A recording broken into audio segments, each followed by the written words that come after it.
Eu queria saudar uma pessoa muito especial que viveu como um ser humano individual duas experiências dos últimos 40 anos do petróleo mundial, que são experiências únicas. Nesses últimos 40 anos, o mundo teve duas grandes descobertas. A descoberta de Majnun, num campo gigante no Iraque, e a descoberta do pré-sal no Brasil. Nessas duas descobertas, o geólogo Guilherme Estrela esteve presente nas duas descobertas.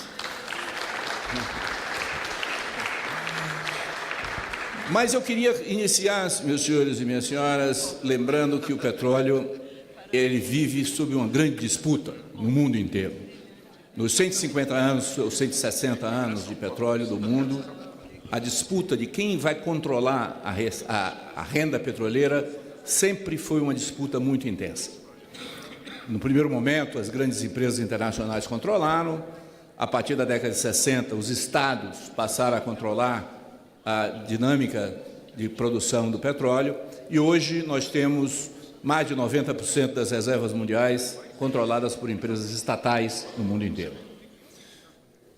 As empresas internacionais perderam seu papel, elas usaram muito a sua capacidade integrada e, particularmente, sua capacidade de refino para controlar os preços e para viabilizar a receita para si próprio. Mas, hoje, o grande desafio das empresas internacionais é acesso a novas reservas. Portanto, a discussão que eu acho que nós temos que fazer é uma discussão no Parlamento brasileiro, mais do que a situação da Petrobras, é a situação do povo brasileiro em termos do ritmo e da velocidade que nós vamos abrir as novas áreas de exploração do petróleo brasileiro. Há necessidade de acelerar a exploração do pré-sal brasileiro? Quando você tem hoje 15 anos de reserva-produção? Então, essa é a primeira pergunta que eu acho que é fundamental se pensar.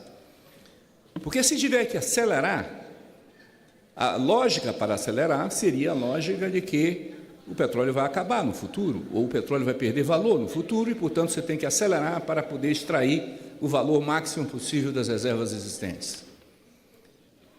Então, nós temos que ter uma visão do que vai acontecer no futuro do petróleo. A visão internacional hoje, crescente, é praticamente unânime. Vai haver uma redução da proporção do petróleo na matriz energética mundial. Mas essa redução é uma redução relativamente pequena, dos 36% de hoje, da fonte primária de energia, para alguma coisa em torno de 30% a 31%.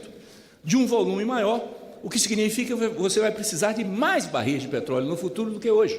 Portanto, é uma ilusão pensar que vai haver, nos próximos 40, 50 anos, um abandono do petróleo pela utilização de outras fontes energéticas. Nesse sentido, nós temos que pensar o que é que os países importadores de petróleo pensam sobre o pré-sal brasileiro.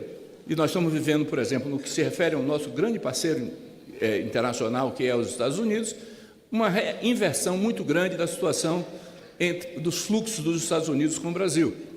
Nos últimos anos, o Brasil passou a ser importador líquido de petróleo em relação aos Estados Unidos.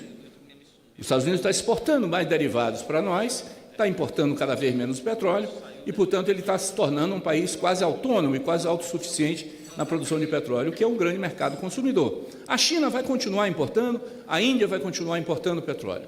Olhando para os Estados Unidos, no entanto, o que é que nós temos? Nós temos que a expansão da produção americana até 2020 está mais ou menos garantida. Porém, a partir de 2020, essa produção vai cair e os Estados Unidos vai buscar novas fontes.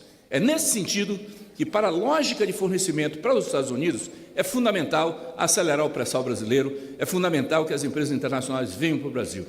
Então, nesse sentido, tirar a Petrobras da operação única, abrir e acelerar os leilões do pré-sal, abrindo a exploração brasileira para as empresas internacionais, atende muito mais aos interesses estratégicos dos Estados Unidos de médio e longo prazo do que os interesses estratégicos brasileiros. Portanto, esse projeto é um projeto, ao meu ver, equivocado, que está utilizando uma situação de curto prazo da Petrobras e ameaçando o longo prazo do Brasil.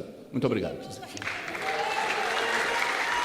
Muito obrigado, doutor Sérgio Gabrielli. Queria agora chamar